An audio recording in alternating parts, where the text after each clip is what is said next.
SpaceX's Starship launch aborted less than a second before liftoff because 4 Raptor engines failed to ignite. The flight computer, it detected that insufficient thrust right at ignition. So the automatic abort triggered the exact moment the water deluge system activated. You have this massive 11 million pound machine just sitting on the pad, fully fueled, and it shuts itself down at the absolute last millisecond. It leaves you looking at this and wondering if they're just dealing with normal testing friction or if they have a fundamental engine problem. And that's a problem that threatens an entire space industry that has basically tied its future to this exact rocket succeeding. And if you look at the mechanics of that T0 abort, it shows you exactly how tight the operational margins actually are. The flight computer has to manage just an impossible amount of data in those final milliseconds. For the Super Heavy booster, the acceptable limit is a maximum of 3 failed engines on startup. They have 33 Raptor engines clustered at the base, and they're all trying to light simultaneously.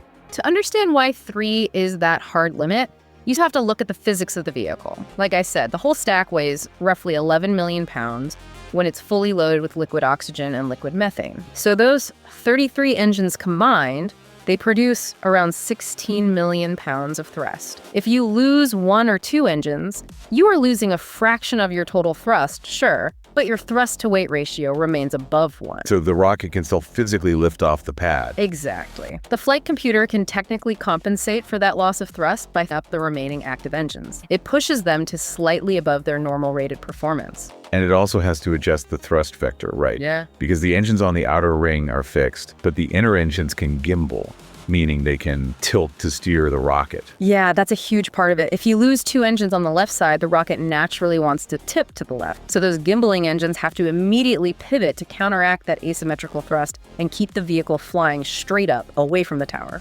But on this attempt, 4 failed. That crossed the hard threshold programmed into the flight computer. Because if you lose 4 engines, especially if they happen to be clustered on one side, that asymmetrical thrust just becomes too extreme. The gimbaling engines just cannot pivot far enough to compensate for that. If the hold down clamps were to release at that exact moment, the rocket tips sideways and basically destroys the entire launch infrastructure. So that crossed threshold, it triggered an automatic halt. The computer shut down the entire ignition sequence to protect the launch pad from a potential fallback or catastrophic explosion.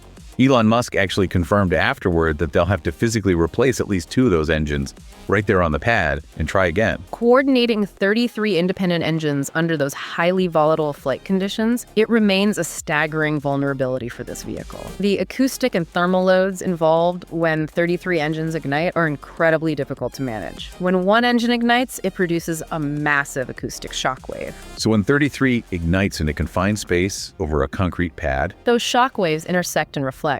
The acoustic energy alone is enough to shatter the delicate components of adjacent engines if they aren't shielded perfectly. Which is exactly why the water deluge system exists. It dumps hundreds of thousands of gallons of water onto the pad in seconds. The acoustic energy hits the water and flashes it instantly into steam, which absorbs that destructive vibration. And while all that chaos is happening outside, the flight computer is monitoring the pressure curves, the turbopump RPMs, and the thermal sensors of all 33 engines simultaneously. We're talking milliseconds before liftoff. If an engine is lagging behind its expected pressure curve by even 50 milliseconds, the computer has to make a split-second decision. Is that engine just slow to start, or is it failing entirely? And if you look at the history of rocket development, how hard this specific clustering problem is. The Soviet N-1 rocket tried clustering 30 engines back in the day to compete in the moon race. The resulting harmonic resonance and acoustic shock waves literally tore the plumbing apart. It caused some of the largest non-nuclear explosions in human history.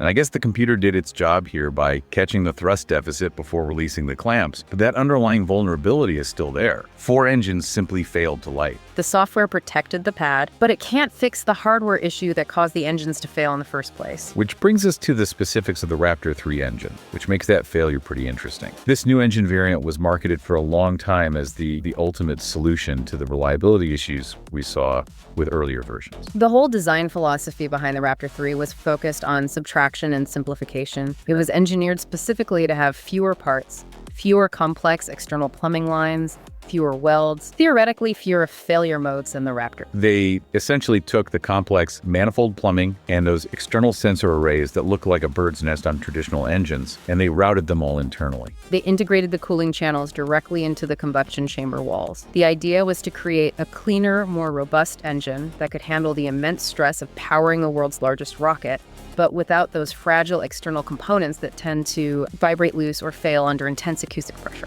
Turning on when the countdown hits 0. Exactly, and this abort doesn't exist in a vacuum.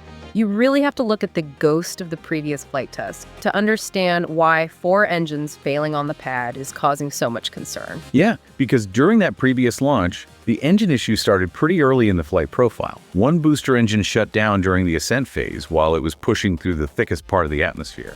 And then later, another engine failed on the Starship upper stage as it was pushing toward its suborbital trajectory. But the really critical failure on that flight happened during the Super Heavy booster's boost back burn. That's the maneuver required to reverse this course and bring it back toward the launch site for a landing. And because of that sudden loss of thrust, the booster missed its maneuver entirely and just smashed into the Gulf of Mexico at high speed. Relighting an engine in the upper atmosphere while the vehicle is being subjected to massive aerodynamic forces is completely different from lighting it on a static test stand on the ground. It requires the turbopumps and pre-burners to operate perfectly in this highly dynamic, chaotic environment. Imagine driving down a highway at Mach 5, slamming on the brakes, and trying to throw your vehicle into reverse while hurtling through a hurricane? That is essentially what the aerodynamic forces are doing to those turbopumps when they try to spin up and force fuel into the combustion chamber during a boost back burn. The fuel wants to slosh away from the pumps, the air pressure is constantly changing, and the engines still have to ignite with absolute precision. SpaceX did attempt to address those specific failures with modifications for this current flight. They implemented software tweaks designed to handle timing variation in the startup sequence. They gave the flight computer better logic to manage the slight differences in how each engine ignites, which allows for slightly more margin before an engine is declared dead. They also made physical hardware modifications to the propulsion system. Those were specifically intended to improve reliability in the upper atmosphere and enhance the engine out capability so the vehicle could better survive if an engine just quit mid-flight. They're constantly tweaking the physical valves and the purge sequences to ensure the fuel and oxidizer mix perfectly every single time. But losing one engine randomly is an anomaly. Losing multiple engines during a choreographed beastback maneuver on the last flight, and then having 4 fail to light on the pad this time, that suggests a systemic failure mode. Iteration works great for structural limits and aerodynamic surfaces. Rocket engines require a level of precision where constant failure might indicate the fundamental architecture is just too sensitive to operate reliably. And the stakes for sorting out those engines are incredibly high when you look at the secondary mission for this flight. If we shift from the engines powering the rocket to the actual cargo sitting on top of it, this flight carries a payload of 20 next-generation Starlink V3 satellites, which represents the first operational payload for the V3 vehicle. It adds an entirely new layer of complexity to a test flight that is already struggling with basic propulsion. They're built to connect with the rest of the Starlink constellation via high-capacity lasers, which is meant to drastically increase the network's bandwidth and data transfer speed. So you have this massive financial investment sitting directly on top of engines that won't ignite. And the flight profile they chose for this payload is highly unique. The rocket is flying a suborbital trajectory. That means the vehicle won't actually achieve the horizontal velocity required to stay in orbit continuously. It'll go to space, but it won't stay there. These highly advanced satellites will be deployed into the vacuum, but because the vehicle is on that suborbital path, the satellites will eventually succumb to gravity. They are expected to re-enter and burn up completely in the Earth's atmosphere roughly 20 minutes after deployment. It is an extremely brief test of the deployment mechanism and the satellite hardware itself. They are essentially launching functional, expensive orbital hardware on a doomed trajectory just to see if the deployment door works, and if the satellites can survive the launch acoustic environment for 20 minutes before they are vaporized. They're also using this flight to push the Starship heat shield to its absolute limit. 6 of those Starlink satellites are acting as custom cameras. Once they're deployed from the payload bay, they'll scan the exterior of the Starship in the vacuum of space to check the condition of the thermal protection tiles before the ship attempts its own re-entry. The physical changes they made to the heat shield for this test are pretty extensive.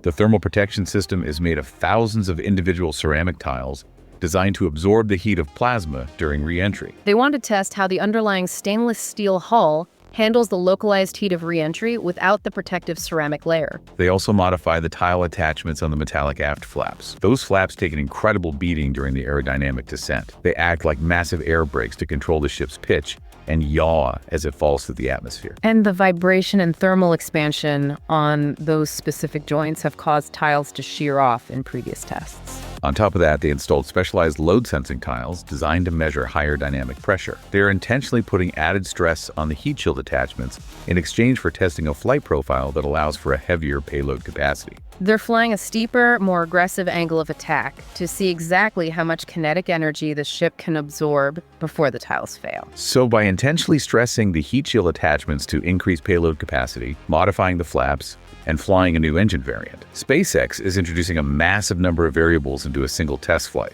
If SpaceX is struggling to get these engines to light reliably on the ground in a controlled environment with a water deluge system and hardline ground support equipment, the timeline for demonstrating ship-to-ship propellant transfer in orbit seems highly precarious. Transferring thousands of tons of cryogenic liquid methane and oxygen between two ships moving at orbital velocity is incredibly difficult. You can't just run a hose between two ships in space. You're dealing with cryogenic fluids that want to boil off into gas the second sunlight hits them, while both ships are moving at 17,000 miles per hour. Fluid dynamics and microgravity means the fuel wants to float everywhere except the intake valve. It requires flawless engine performance and precise maneuvering. The ships have to use small bursts of thrust to settle the propellant at the bottom of the tanks before they can pump it. If the engines aren't mature, the orbital refueling schedule slips, and the entire moon landing slips with it. But right now, that future is grounded by the basic physics of getting a rocket engine to turn on.